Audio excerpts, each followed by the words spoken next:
If you haven't seen the premiere yet, don't watch this video. Hello, everyone, and welcome back to Discord Reviews, the show where limited animations means my opinions matter.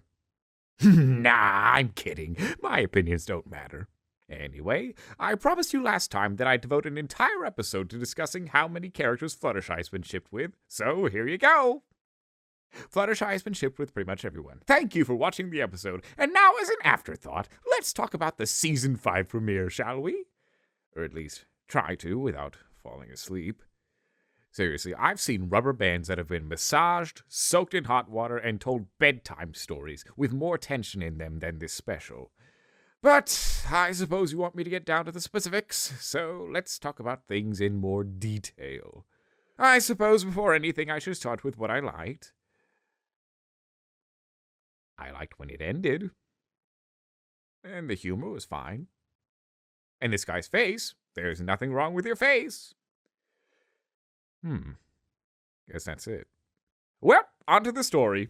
It starts off with Twilight acclimating to her position as princess by doing what Celestia does all the time. Nothing! But we can't really have that for long, so a magical map appears out of nowhere. Did I say map? I meant MacGuffin. Oh, silly me. So, MacGuffin says, find the plot here, so they go to this really far-off place so that we can have a flame war over social commentary undertones in a show about Technicolor ponies.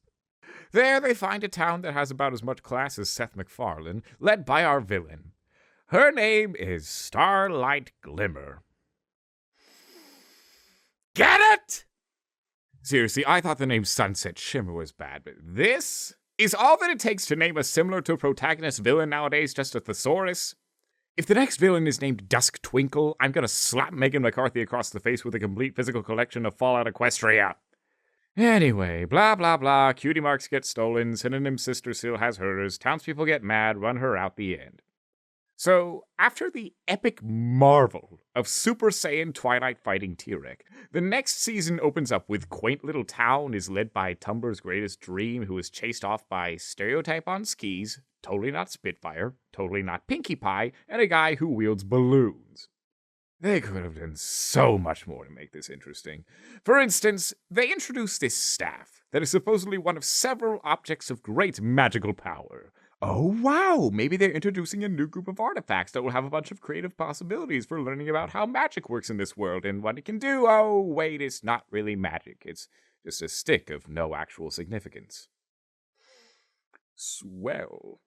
They could have discussed the significance of how the main six losing their cutie marks would affect Equestria. No, wait, they just gloss over it without showing us why it matters in the long run. Heck, they could have just put me in there for hints, jokes, handsomeness, but no, they just have to take away anything that might have been interesting or worth discussing. Speaking of worth discussing, there's one other thing I wanted to talk about. How exactly are cutie marks supposed to work? Because this special raises many more questions than it answers. When they're first discussed, they're said to be a visual representation of a pony's special talent that is revealed whenever that pony discovers what that talent is. Fine. That's a perfectly logical explanation that could make for some creative possibilities. Then Magical Mystery Cure, the Season 3 finale, happened and made things a tad more confusing. The main six's cutie marks get switched, and suddenly they think they have each other's special talents when they really don't. But it's supposedly not a problem with their memory? Then why did you use a spell that reminded them of their real talents to cure them? Oh well, it made for a really good song, so I'll forgive it. But then this premiere came along and turned everything on its head. So now ponies' talents are held within their cutie marks? Then why didn't they get each other's talents in Magical Mystery Cure? And why is an equal sign the default replacement in case a cutie mark gets stolen? Is that a common thing? And above all, how could Starlight Glimmer have discovered that stealing ponies' special talents was her special talent? Was she like a cutie mark crusader and literally tried everything conceivable? How long has she had this cutie mark? Did she discover it before or after trying extreme underwater tablecloth embroidering?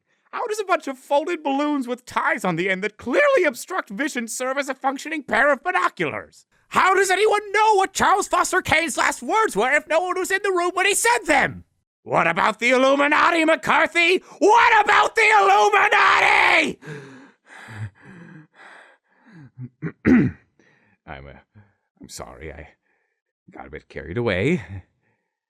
Well, anyway, it wasn't the worst thing ever, but it felt very underwhelming and inconsequential with a lot of missed creative opportunities. Now, if you'll excuse me, I have my own episode to star in. To the freaking Lou.